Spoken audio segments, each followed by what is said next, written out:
The poem is on killing a tree. It takes much time to kill a tree. Not a simple jab of the knife will do it. एक पेड़ काटने के लिए, किल मतलब यहाँ पर काटना समझेंगे हम लोग, या पेड़ को मारने के लिए सिर्फ एक बार ऐसे मार देंगे अगर, तो वो सफिशिएंट नहीं है। या हम लोग थोड़ा सा पोर्शन काट दिए ब्रांचेस, तो वो भी सफिशिएंट नहीं है। It has grown slowly, consuming the earth, rising out of it, feeding upon its crust, absorbing years of sunlight, air, water. तो पेड़ एक दिन में बड़ा नहीं हुआ, सालों से ये अर्थ के ऊपर फीड कर रहा है। कैसे फीड कर रहा है? सॉइल से मिनरल्स ले रहा है, हवा से एयर, ऑक्सीजन, सनलाइट, तो इन सब के ऊपर ये सालों से फीड कर रहा है, तो इतना आसानी से थोड़ी ना मर जाएगा।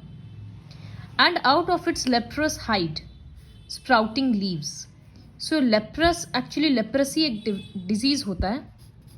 तो इसमें क्या होता है, स्किन में वाइट पैचेस हो जाता है। बहुत जन की स्किन में हम लोग देखे होंगे जगह जगह वाइट पैचेस होता है, तो वो लेप्रोसी में होता है।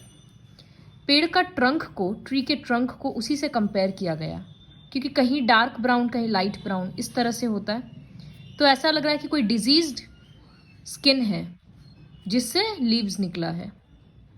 तो and out of its leprous hide, ये सब कुछ कंज्यूम करने के बाद उसके लेप्रस हाइड से, मतलब ये डार्क पैचेस वाला डिसकलर्ड स्किन से नया लीव्स निकला है।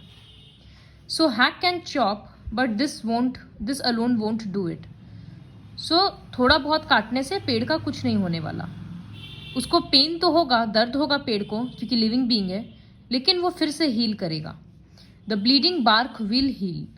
ब्लीडिंग बार्क क्यों बोला है? जब पेड़ कटता है ना, तो उसके अंदर से एक लिक्विड बाहर आता है, सैप बोलते हैं। तो इसीलिए जैसे हम लोगों को लगता है तो ब्लड बाहर आता है, तो वैसी ब्लीडिंग बार्क, क्योंकि बार्क से सैप बाहर आ रहा है, तो ब्लीडिंग बार्क वापस हील हो जाएगा। And from close to the ground will rise curled green twigs, miniature bows which if unchecked will expand again to former size. तो ब्लीडिंग बार्क हील हो जाएगा, नया नया ब्रांचेस पेड़ के बेस के पास से फिर से निकल जाएगा, और अगर कोई उसको नहीं काटेगा तो फिर से वो अपने पुराने हाइट पे और साइज पे तक पहुंच जाएगा बढ़ते बढ़ते। तो ये दोनों पैराग्राफ में पोएट बोल रहे हैं कि पेड़ को थोड़ा बहुत काटने से पेन होता है, लेकिन वो मरता नहीं है। नेक्स्ट दो पैराग्राफ में poet has discussed that how to kill a tree. एक पेड़ कैसे मरता है? No, the root is to be pulled out of the anchoring earth. It is to be roped, tied and pulled out, snapped out. So बोल रहे पेड़ को काटने के लिए उसके रूट्स को काटना जरूरी है। आउट ऑफ द एंकरिंग अर्थ क्यों बोला है?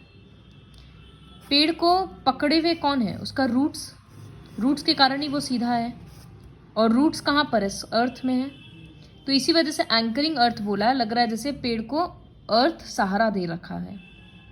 तो यही जो रूट्स है, इसको बाहर निकालना होगा, काटना होगा, बांधना होगा, कुछ भी करना होगा, या आधा निकाल के काट दो उस तरह से, या फिर पूरे तरीका से निकाल लो। आउट फ्रॉम द अर्थ केव। जब ये इतना बड़ा पेड़ पूरा निकल जाएगा तो ये पूरा एक खाली हो जाएगा, गड्ढा के जैसा, उसी को अर्थ केव बोला गया। And the strength of the tree exposed. पेड़ का ताकत क्या है? उसका रूट्स। तो रूट्स को निकाल कर बाहर छोड़ दो ऐसे ही। The source white and wet. The source यहाँ पर रूट्स ही है। ये वाइट एंड वेट क्यों है? क्योंकि सैप का कलर वाइट होता है, तो सैप के कारण वाइट है और गीला है, बहुत सेंसिटिव है। जो अभी तक सालों से अर्थ के अंदर छुपा हुआ था, अब वो धूप में of scorching and choking in sun and air, धूप में वो पड़ा पड़ा ब्राउन होगा, हार्ड होगा, फिर धीरे धीरे वो सड़ के मर जाएगा, और तब जाकर एक पेड़ मरेगा। So in the first two paragraphs the poet has discussed what not kills a tree, and in the next two paragraphs he has discussed how to kill a tree.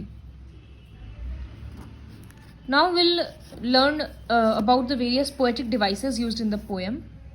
So एक poetic device होता है imagery। इसका मतलब पढ़ने से हम लोगों के माइंड में एक इमेज फॉर्म होता है। This is slowly consuming the earth. ये पढ़ने से लग रहा है जैसे कोई खा रहा है। Rising out of it feeding, ये पढ़ने से एक माइंड में इमेज क्रिएट हो रहा है कि वो अर्थ के नीचे से पेड़ निकल रहा है। Out of its leprous hide sprouting leaves. So जहां पर हम आई लिखे हैं ना, ये तीनों इमेजरी का एग्जाम्पल है। Next personification. तो पर्सोनिफिकेशन का मतलब डेफिनेशन तो पता है, जहां पर किसी भी चीज को ह्यूमन एट्रीब्यूट्स दिया जाता है, इंसान के से कंपेयर किया जाता है या उसके जैसा बनाया जाता है। तो it takes much time to kill a tree, not a simple jab of the knife.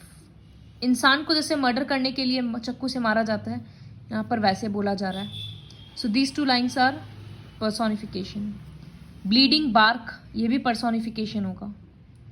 So like this you can check for other examples. This is all about the poem on killing a tree.